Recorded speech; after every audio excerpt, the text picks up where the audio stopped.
एक बार की बात है, एक गांव में एक धनी व्यक्ति रहता था।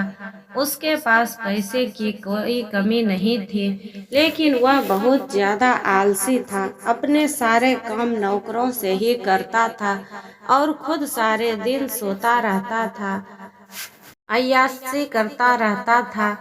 वह धीरे धीरे बिल्कुल निकम्मा हो गया था। उसे ऐसा लगता जैसे मैं सबका स्वामी हूँ, क्योंकि मेरे पास बहुत धन है, मैं तो कुछ भी खरीद सकता हूँ। यही सोचकर वह दिन रात सोता रहता था। लेकिन कहा जाता है कि बुरी सोच का बुरा नतीजा होता है।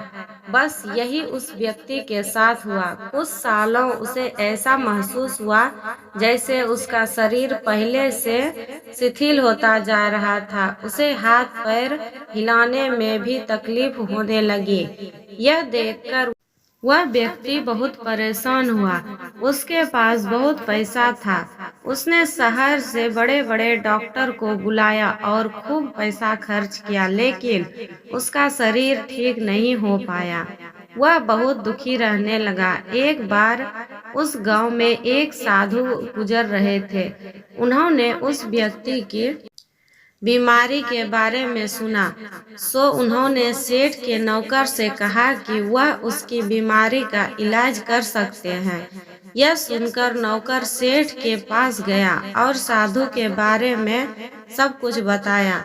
अब सेठ ने तुरंत साधु को अपने यहाँ बुलवाया, लेकिन साधु ने कहा कि वह सेठ के पास नहीं आएंगे।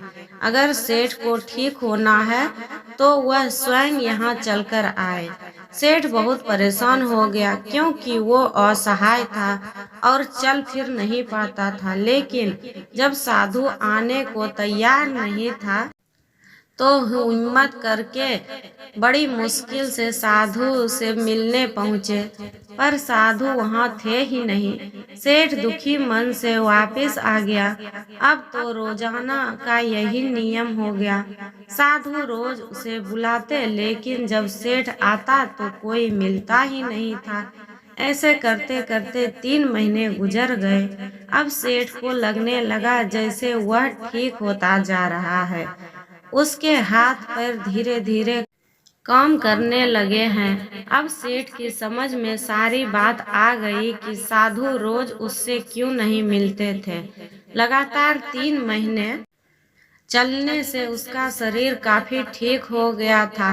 तब साधु ने सेठ को बताया कि बेटा, जीवन में कितना भी धन कमा लो, लेकिन स्वस्थ शरीर से बड़ा कोई धन नहीं होता।